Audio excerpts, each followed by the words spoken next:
시청자 여러분 안녕하십니까? VOA 뉴스투데이 시작합니다. 조 바이든 미국 대통령은 북한에 잇따른 단거리 미사일 발사와 관련해 북한이 긴장을 고조시키기로 결정한다면 대응이 뒤따를 것이라고 말했습니다. 국제사회도 북한의 미사일 발사에 우려의 목소리를 높였습니다. 첫 소식 함지하 기자가 보도합니다.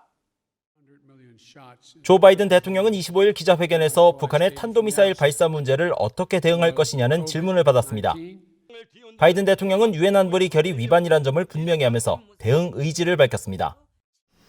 Let me say that number one,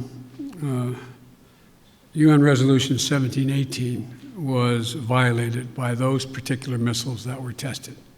Number one, we're consulting with our allies and partners. And there will be responses if they choose to escalate. We will respond accordingly. 바이든 대통령은 또 북한과의 외교, 즉 대화 입장을 밝히면서 조건은 북한의 비핵화라고 밝히고 현재 미국이 하고 있는 건 동맹들과의 협의라는 점을 거듭 강조했습니다. But I'm also prepared for some form of diplomacy, but it has to be conditioned upon the end result of denuclearization. 과거 오바마 전 대통령이 트럼프 전 대통령에게 북한은 최우선 외교정책 사안이란 점을 강조한 것처럼 바이든 대통령도 북한의 위기에 같은 평가를 내리느냐는 질문에는 그렇다라고 짧게 대답했습니다. 북한에 잇따른 단거리 미사일 발사에 대한 국제사회의 우려도 이어졌습니다. 유엔은 안토니오 구테우스 유엔 사무총장이 북한의 탄도미사일 발사와 관련해 한반도 정세를 깊이 우려하고 있다고 밝혔습니다. He reiterates the need for the Democratic People's Republic of Korea to renew its diplomatic engagement with the parties concerned and to work for peace and stability on the Korean Peninsula. Diplomatic engagement is the only pathway to sustainable peace and complete and verifiable denuclearization of the Korean Peninsula. 유럽연합 EU도 북한의 미사일 발사를 비판했습니다.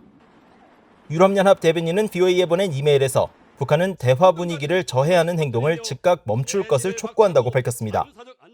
스웨덴 외교부도 북한이 유엔 안보리 결의에 따라 완전하고 검증 가능하며 돌이킬 수 없는 핵과 미사일 프로그램 폐기를 이행해야 한다면서 북한은 국제사회와의 약속을 이행할 것을 촉구했습니다. 일본 외무성은 VOA에 스가 요시히데 총리가 국가안보회의를 열고 북한 탄도미사일 발사는 유엔 결의 위반이라며 엄중히 항의하고 강력히 비난했다고 밝혔습니다. 또 미국과 한국 등 관련국과 긴밀히 협력하면서 일본 국민의 평화로운 일상을 지키겠다는 의지를 확고히 했다고 덧붙였습니다.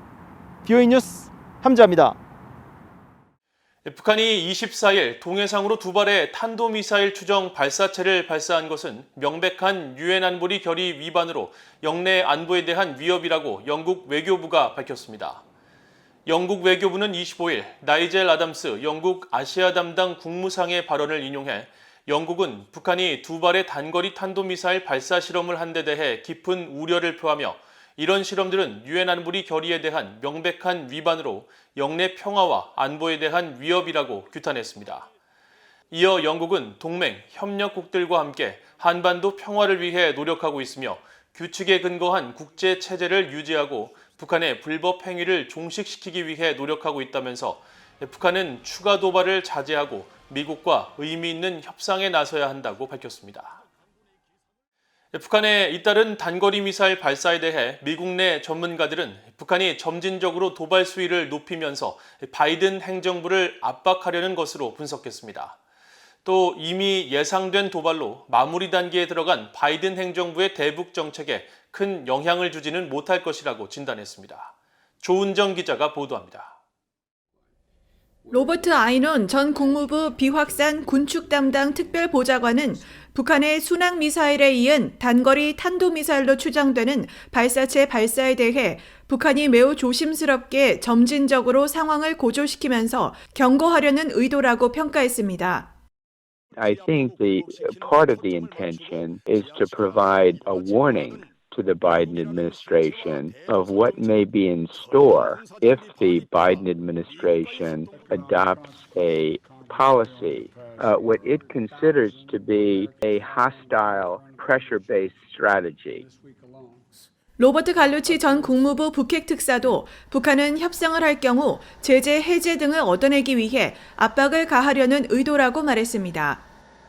I would imagine, given the state of play between the DPRK and the USA diplomatically, that the North intends to build some pressure on the Biden administration to get on with discussions that would meet the North Korean objectives, including the removal of sanctions. 토니 블링컨 국무장관의 대북 압박 발언 등 바이든 행정부가 보이고 있는 대북 정책 방향에 대한 북한의 불만 표출이라는 분석도 나옵니다. Basically, North Korea is saying that it's not happy about the direction of the U.S.'s North Korea policy, at least what's being hinted at by Secretary Blinken. 전문가들은 북한의 이 같은 도발은 이미 예상됐던 것으로 바이든 행정부의 대북 정책 검토에 영향을 크게 주지 않을 것으로 내다봤습니다.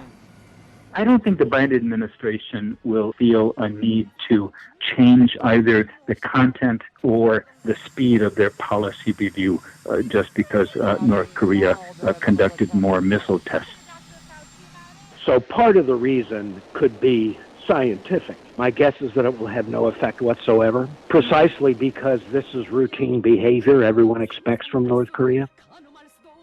스콧 스나이더 미국 외교협회 미한정책국장은 단거리 탄도미사일 발사를 무시한 트럼프 행정부의 전략을 바이든 행정부도 이어가야 할지 고민해야 한다고 말했습니다. 그러면서 유엔 안보리가 이 문제를 다루도록 하고 미국은 의장 성명을 지지하면서 북한의 행동에 대한 불만을 기록으로 남기는 것이 중요하다고 말했습니다.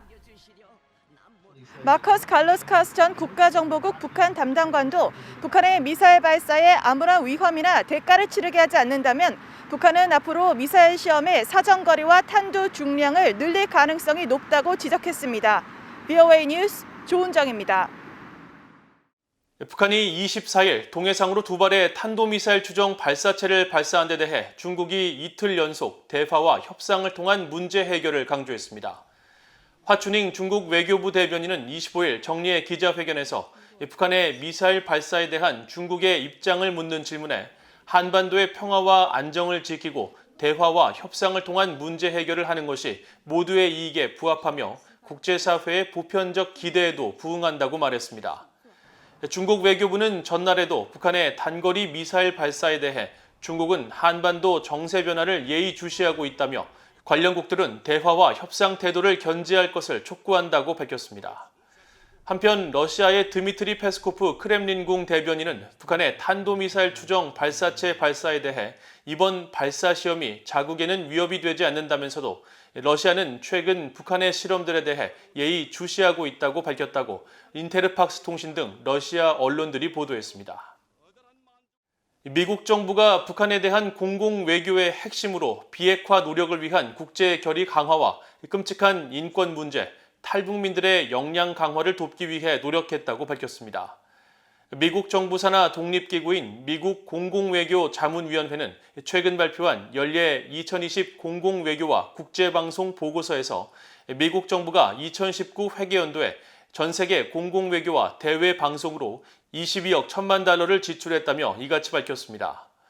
특히 북한의 비핵화 노력을 위한 국제 결의 강화를 동아태 지역 공공외교의 3대 목표 가운데 하나로 설정해 북한의 비핵화 협상 복귀 설득과 국제 공조, 북한 정권이 국제 평화와 안보에 제기하는 도전에 대한 경각심 제고 캠페인을 펼쳤다고 설명했습니다. 아울러 북한의 끔찍한 인권 기록을 강조하기 위해 관련 조사를 진행하고 디지털 프로그램을 만들어 탈북민들의 목소리를 통해 북한의 인권 침해와 학대 문제를 제기했으며 주한 미국 대사관이 제공하는 영어와 문화 교육 등 다양한 교육 프로그램 등을 통해 청소년 등 탈북민들의 역량 강화를 지원했다고 밝혔습니다. 이상으로 VOA 뉴스투데이를 모두 마칩니다. 시청해주신 여러분 고맙습니다.